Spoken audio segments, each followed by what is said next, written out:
কিভাবে আমরা খুব সহজে কানে লিনাক্স অপারেটিং সিস্টেম আমাদের উইন্ডোজে ভার্চুয়ালভাবে ইনস্টল করব। তো চলুন শুরু করা যাক। ফার্স্ট স্টেপ, আমাদেরকে চলে যেতে হবে গুগল ক্রোমে। গুগল ক্রোমে চলে যাওয়ার পর virtualbox.org এই ওয়েবসাইটের লিংক ভিডিও ডেসক্রিপশন বক্সে দেওয়া থাকবে। ওইখান থেকে ক্লিক করে খুব সহজেই আপনারা এই ওয়েবসাইটে ভিজিট করতে পারবেন। ওয়েবসাইটে আসার পর আমাদেরকে ডাউনলোড বাটন ক্লিক করতে হবে। ক্লিক করার পর উইন্ডোজ হোস্ট এই বাটনটাতে ক্লিক করতে হবে। এটাতে ক্লিক করার পর আপনাদের ডাউনলোড করা শুরু হয়ে যাবে 105 এমবি। সেকেন্ড স্টেপ, চলে যেতে হবে কালি লিনাক্সের ওয়েবসাইটে। তো কালি লিনাক্সের ওয়েবসাইটটিও আমার ভিডিও ডেসক্রিপশন বক্সে দেওয়া থাকবে। এই ওয়েবসাইটে ভিজিট করার পর ফার্স্ট অফ অল আমাদেরকে এখানে ক্লিক করতে হবে ইনস্টলার। এটাকে আপনারা এখানে ক্লিক করে ডাউনলোড করে নেবেন। তো আমার যেহেতু ডাউনলোড করা আছে তা আমি আর ডাউনলোড করছি না, চলে যাচ্ছি ফাইল ম্যানেজারে। তো আমি ভার্চুয়াল বক্সটি ইনস্টল করব। ডাবল ক্লিক করে ওপেন করে এসে ক্লিক করলাম,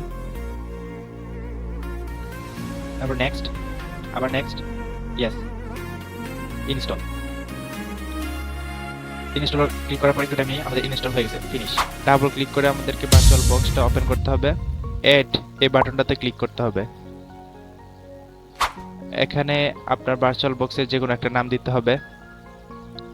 তো আমি দিলাম KALI কালি 1। আপনাদের ভার্চুয়াল বক্সটা কোথায় ইনস্টল হবে তো এটা সিলেক্ট করে দিতে হবে। তো আমি সিলেক্ট করে দিলাম আমার ই ড্রাইভে, প্রোগ্রাম ফাইলে, সিলেক্ট ফাইল।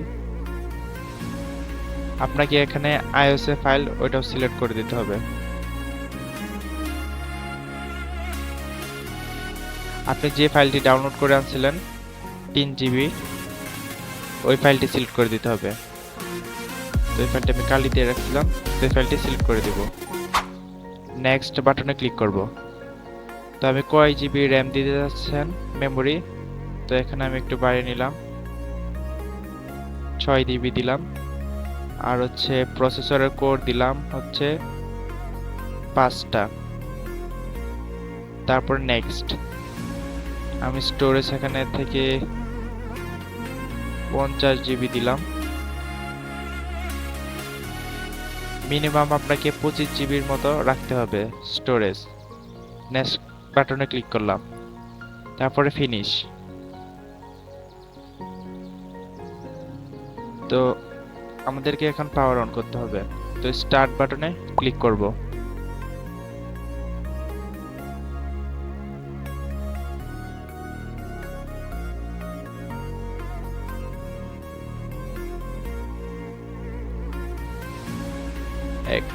এখন আমি ইন্টার বাটনে ক্লিক করলাম। প্রথমটা সিলেক্ট অবস্থায় থাকায় আমি ইন্টার বাটনে ক্লিক করব।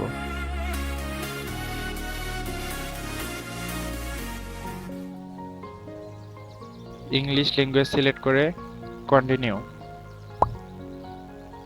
লোকেশন তো ইউনাইটেড কিংডম, আবার কন্টিনিউ। তারপরে এখানে যা আছে তো আমি ইংলিশ করে দিলাম, বা প্রথমটা থাকলেই হবে, প্রথমটা সিলেক্ট করে কন্টিনিউ।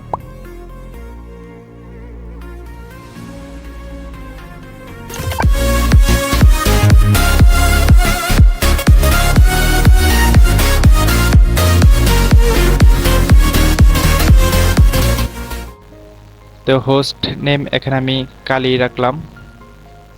তারপর ডোমেইন নেম, তো এখানে আমার নাম লিখে দিলাম ATIK। তারপরে ইউজার নেম এখানেও আমি আতিক লিখে দিলাম।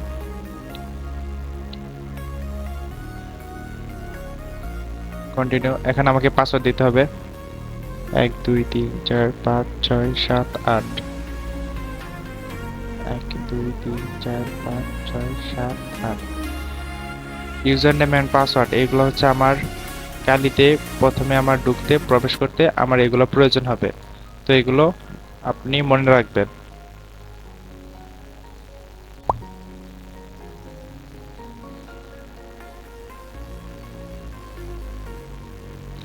তাই প্রথম অপশনটা সিলেক্ট করে কন্টিনিউ করে দিলাম।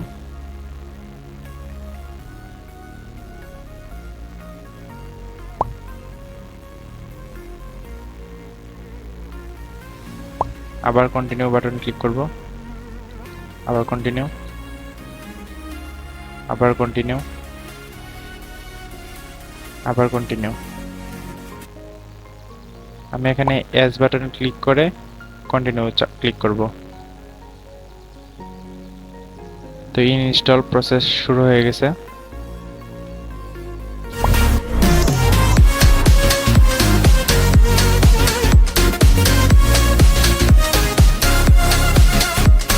তো এটা যেভাবে আছে ডিফল্ট এভাবে রেখে দিয়ে আবার কন্টিনিউ বাটনে ক্লিক করব।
আবার এস বাটনটাতে সিলেক্ট করে কন্টিনিউ হয়ে ক্লিক করব।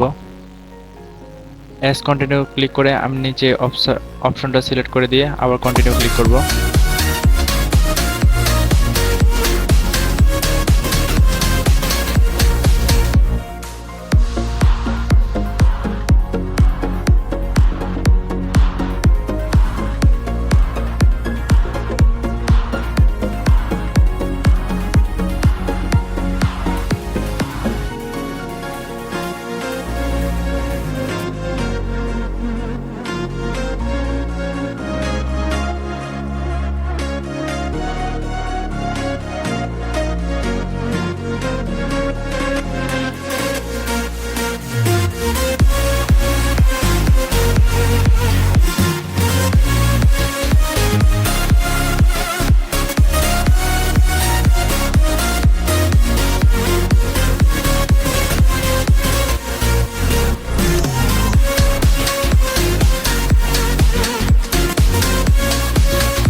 তারপরে আমাদেরকে কন্টিনিউ বাটনে আবার ক্লিক করতে হবে।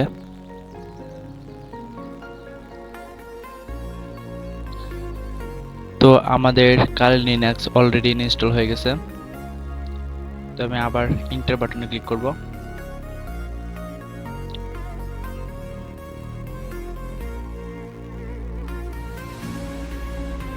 তো ইউজার নেম আর পাসওয়ার্ড আমি যেটা দিয়েছিলাম ওটা দিয়ে দিব। প্রথমে আমার নাম লিখে দিব।